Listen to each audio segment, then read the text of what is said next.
News Nirbhik এবং জাকির হোসেন শেখ অফিসিয়ালের পক্ষ থেকে সকলকে শ্রদ্ধা, শুভেচ্ছা, অভিনন্দন এবং ভালোবাসা জানিয়ে শুরু করছি আজকের গুরুত্বপূর্ণ বিষয়ের প্রতিবেদন। মোদি সরকারের নতুন ওয়াকফ সংশোধনী আইন 2025 বহাল থাকলে কি কি পরিবর্তন আসবে। আজকে আমাদের প্রতিবেদনের বিষয় এটাই। মূল বিষয়ে যাওয়ার আগে কয়েকটা কথা শুধু বলে নেব।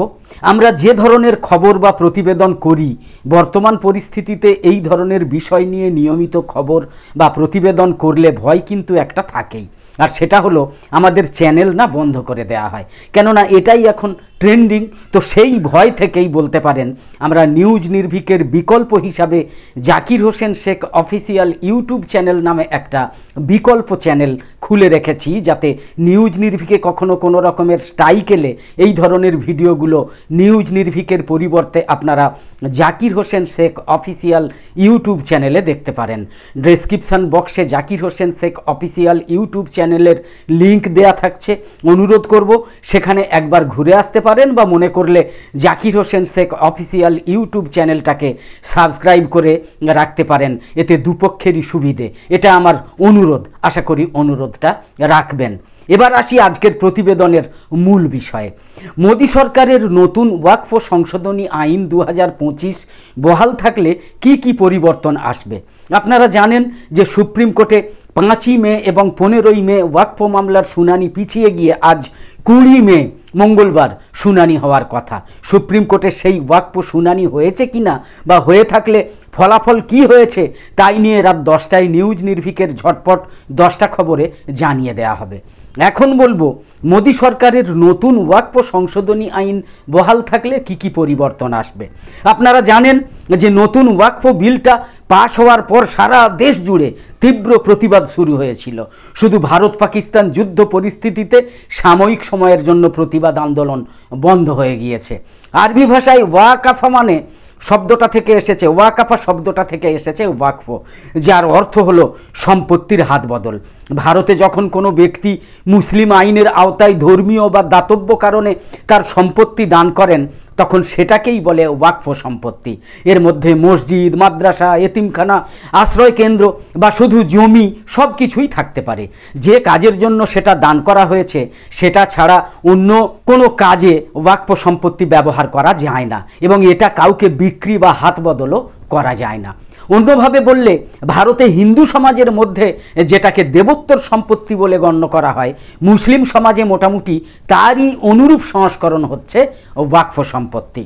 ভারতের পার্লামেন্ট গত 2রা এপ্রিল বুধবার থেকে মধ্যরাত পেরিয়েও মানে 3রা এপ্রিল পর্যন্ত উত্তপ্ত তর্ক বিতর্কের পর যে মুসলিম ওয়াকফ সংশোধনী বিলটা পাশ করেছে, তারপর গোটা দেশ জুড়ে ছড়িয়ে থাকা হাজার হাজার কোটি টাকা মূল্যের যাবতীয় ওয়াকফ সম্পত্তি কিভাবে নিয়ন্ত্রণ এবং পরিচালনা করা হবে তার পুরো পদ্ধতিটাই এখন বদলে যেতে চলেছে। যদি আইনটা বাতিল না হয়ে থাকে, যদি আইনটা বহাল থাকে, তাহলে কিভাবে বদলে যাবে সেটাই একটু বলবো। ওয়াকফ সংশোধনী বিলটা নিয়ে পার্লামেন্টের নিম্নকক্ষ লোকসভায় গত 3রা এপ্রিল বৃহস্পতিবার দীর্ঘ বিতর্ক এবং ভোটাভুটি গড়িয়েছিল মধ্যরাত পর্যন্ত। প্রধান বিরোধী দলগুলো বিলটার বিরোধিতায় একজোট হয়েও এর পাশ হওয়া ঠেকাতে পারেনি। পরদিন 4 এপ্রিল শুক্রবার রাজ্যসভাতেও অনায়াসেই উতরে যায় মোদি সরকারের আনা এই বিল।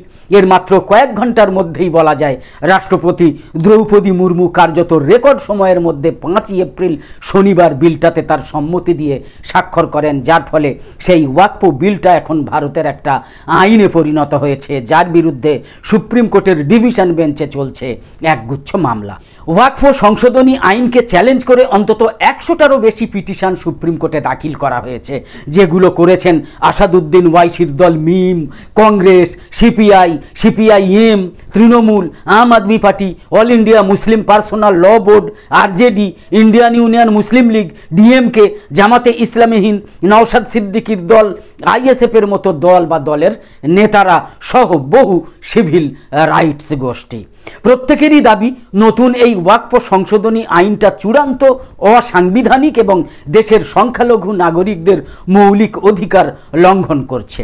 All India Muslim personal law board সহ ভারতের মুসলিম সমাজের অসংখ্য সংগঠনও ঠিক একই যুক্তিতে নতুন ওয়াকফ সংশোধনী আইনের তীব্র বিরোধিতা করে আসছে। কিন্তু কেন্দ্রের মোদী সরকার পাল্টা যুক্তি দিচ্ছে এই বলে যে দেশে মুসলিমদের ওয়াকফ সম্পত্তির পরিচালনা পদ্ধতিকে স্বচ্ছ এবং দুর্নীতিমুক্ত করে তুলতেই নাকি এই আইনটা প্রণয়ন করা হয়েছে। অথচ বিশদভাবে নতুন এই ওয়াকফ সংশোধনী আইন 2025-এর পর্যালোচনা করলেই বোঝা যায় যে মোদী সরকারের কথাটা কতটা অসার, কতটা ভিত্তিহীন, কতটা মিথ্যা। এখন নতুন এই বিতর্কিত আইনটাকে নিয়ে সরকার এবং বিরোধী পক্ষ ঠিক কি বলছে, এই আইনে ওয়াকফ সম্পত্তি পরিচালনায় ঠিক কী ধরনের পরিবর্তন আসবে, সব কিছুই এই প্রতিবেদনে সংক্ষিপ্তভাবে আলোচনা করা হবে। প্রধানমন্ত্রী নরেন্দ্র মোদী ওয়াকফ বিল পাশ হওয়ার ঘটনাটাকে দেশের জন্য ওয়াটার শেড মোমেন্ট বা এক পালাবদলের মুহূর্ত বলে বর্ণনা করেছেন। নিজস্ব এক্স হ্যান্ডেলে তিনি পোস্ট করেছেন এই বলে যে পদ্ধতিতে এতকাল ওয়াকফ বা মুসলিম সম্পত্তিগুলো পরিচালনা করা হতো, সেই ওয়াকফ সিস্টেমটাই দশকের পর দশক ধরে স্বচ্ছতা আর জবাবদিহিতার অভাবের সমার্থক হয়ে উঠেছিল। এক্সে তিনি আরও লিখেছেন, পার্লামেন্টে যে আইনটা এখন পাশ হলো তাতে এই পদ্ধতির স্বচ্ছতাই শুধু বাড়বে না, নাগরিকদের অধিকারও নাকি সুরক্ষিত থাকবে। এমনটাই বলেছেন বিলটা পাশ হয়ে যাওয়ার পর নরেন্দ্র মোদী, এমনটাই বলেছেন। তবে ওয়াকফ বিলটার নিন্দায় বিরোধী শিবির ইন্ডিয়া জোট শুধু একটাই ছিল না, পার্লামেন্টেও প্রায় সব বিরোধী দলই এই বিলটার বিরুদ্ধে ভোট দিয়েছে। তারা এই বিলটাকে বর্ণনা করেছে সংখ্যালঘুদের অধিকার খর্ব করার জন্য শাসক দল বিজেপির আরেকটা প্রচেষ্টা হিসাবে। প্রধান বিরোধী দল কংগ্রেসের সভাপতি মল্লিকার্জুন খাড়গেও মনে করিয়ে দিয়েছেন যে লোকসভায় ভোটাভুটির সময় বিলটার পক্ষে যেখানে 288টা ভোট পড়েছে, সেখানে বিপক্ষেও কিন্তু 232টা ভোট পড়েছে। সুতরাং পার্লামেন্টারিয়ানদের একটা বড় অংশই বিলটার তীব্র বিরোধিতা করেছেন। মল্লিকার্জুন খাড়গে এক্স হ্যান্ডেলে লিখেছেন, এটা থেকেই আমরা বুঝতে পারি যে বিভিন্ন বিরোধী দলের তীব্র আপত্তি সত্ত্বেও এই বিলটা আসলে জোর করে চাপিয়ে দেওয়া হয়েছে। ওয়াকফ সংশোধনী বিলটার আগাগোড়া সবচেয়ে বড় সমালোচক ছিলেন অল ইন্ডিয়া মজলিসে ইত্তেহাদুল মুসলিমিনের সভাপতি তথা হায়দ্রাবাদের এমপি আসাদুদ্দিন ওয়াইসি। তিনি আইনটার বিরুদ্ধে সুপ্রিম কোর্টেও মামলা করেছেন। আপনারা জানেন, পার্লামেন্টে এবং পার্লামেন্টের বাইরে তিনি যুক্তি দিয়েছেন এই বলে যে এই বিলটার আসল উদ্দেশ্য মোটেও সংস্কার নয়, বরং সংসদের গরিষ্ঠতাকে ব্যবহার করে, সংখ্যাগরিষ্ঠতাকে ব্যবহার করে মুসলিমদের অধিকারকে ছিনিয়ে নেওয়া হয়েছে। কেন্দ্র এবং রাজ্য স্তরের ওয়াকফ বোর্ডগুলোতে গরিষ্ঠ সংখ্যক সদস্য যাতে অমুসলিম হতে পারেন সেই পথ প্রশস্ত করে দিয়েছে এই বিল, এই আইন। আসাদুদ্দিন ওয়াইসি বলেছেন, এখন একই জিনিস কিন্তু আপনি হিন্দু বা জৈন এন্ডাউমেন্ট বোর্ডে অথবা শিখদের গুরুদ্বারা প্রবন্ধক কমিটিতে করতে পারছেন না। ফলে এই গোটা পদক্ষেপটাই অসাংবিধানিক এবং মুসলিম বিরোধী। দেশের স্বরাষ্ট্রমন্ত্রী অমিত শাহ বিলটা নিয়ে পার্লামেন্টকে বিভ্রান্ত করেছেন বলেও আসাদুদ্দিন ওয়াইসি অভিযোগ তুলেছিলেন। ইসলামী পরম্পরা অনুসারে যখন কোনো মুসলিম ব্যক্তি সমাজের উপকারের জন্য, সমাজের উপকারের স্বার্থে ধর্মীয় বা দাতব্য কারণে তার সম্পত্তি আল্লাহর নামে দান করেন, সেটাকে তখন ওয়াকফ সম্পত্তি বলে চিহ্নিত করা হয়। ভারতে বসবাসকারী প্রায় 25 কোটিরও বেশি মুসলিমের জন্য এই ওয়াকফ সম্পত্তির গুরুত্ব অপরিসীম, কারণ এগুলো বেশিরভাগ ক্ষেত্রেই মসজিদ, মাদ্রাসা, এতিমখানা বা কবরস্থান হিসেবে ব্যবহৃত হয়ে থাকে। ভারতে রয়েছে বিপুল পরিমাণ ওয়াকফ সম্পত্তি যার বাজার মূল্য হাজার হাজার কোটি টাকা বলে ধারণা করা হয়। এই সব সম্পত্তি নিয়ন্ত্রিত হতো 1995 সালের ওয়াকফ অ্যাক্ট অনুসারে, যাতে প্রতিটা রাজ্য স্তরে এই সম্পত্তিগুলোর পরিচালনার জন্য ওয়াকফ বোর্ড গঠনের কথা বলা রয়েছে। এই ওয়াকফ বোর্ডগুলোতে থাকেন সংশ্লিষ্ট রাজ্য সরকারের মনোনীত প্রার্থীরা, মুসলিম আইন প্রণেতারা, এমপি বা এমএলএরা, স্টেট বার কাউন্সিলের সদস্যরা এবং ওয়াকফ সম্পত্তির ম্যানেজার বা পরিচালকরা। গত বছরের আগস্ট মাসে, অর্থাৎ 2024-এর আগস্ট মাসে 1995 সালের সেই ওয়াকফ অ্যাক্ট সংশোধন করার জন্য বিজেপি জোট সরকার পার্লামেন্টে এই বিল আনে। বিজেপি সরকারের তখন বক্তব্য ছিল ওয়াকফ প্রশাসনের আধুনিকীকরণ নিশ্চিত করতে এবং এই পদ্ধতি বিরতির আইনি ফাঁকফোকরগুলো বন্ধ করতেই এই বিলটার প্রস্তাবনা। কিন্তু ভারতের মুসলিম নেতারা এবং বিরোধী দলগুলো তখন থেকেই বলে আসছে যে মুসলিমদের সম্পত্তির ওপর সরকার যাতে আরও বেশি ক্ষমতা কুক্ষিগত করতে পারে, একমাত্র সেই কারণেই এই সংশোধনীগুলো আনা হয়েছে। এরপর বিলটাকে আরও যাচাই বাছাই করার জন্য একটা কথিত যৌথ সংসদীয় কমিটিতে পাঠানো হয়। গত ফেব্রুয়ারি মাসে বিলটাতে সামান্য কিছু পরিবর্তন করে কথিত সেই কমিটি ছাড়পত্র দেওয়ার পর এপ্রিল মাসে সেটা সংসদের উভয় কক্ষ লোকসভা এবং রাজ্যসভায় পেশ করা হয়। নতুন ওয়াকফ সংশোধনী আইনের সম্ভবত সবচেয়ে বড় পরিবর্তন হয়েছে কি জানেন? কোনটাকে ওয়াকফ সম্পত্তি বলে চিহ্নিত করা হবে সেই সংজ্ঞাটাকেই পাল্টে দেয়া। ঐতিহাসিকভাবে ভারতে বহু ভবন এবং জমি জমা এতকাল ধরে আইনগতভাবে বৈধ ওয়াকফ সম্পত্তি বলে স্বীকৃতি পেয়ে এসেছে, যেগুলো হয়তো শুধু মুখের কথায়, মানে ওরাল ডিক্লারেশন বা সামাজিক রীতিনীতি মেনে দান করা হয়েছিল, হয়তো কাগজপত্রের ক্ষেত্রে, দলিল দস্তাবেজের ক্ষেত্রে সেইভাবে দান করা হয়নি। কিন্তু যেহেতু সেগুলো বহুদিন ধরে একটানা মুসলিম সমাজ ব্যবহার করে আসছে, তাই তাদের ওয়াকফ হিসাবে স্বীকৃতি দিতে অসুবিধে হয়নি, ওয়াকফ হিসাবে স্বীকৃতি পেতে অসুবিধে হয়নি।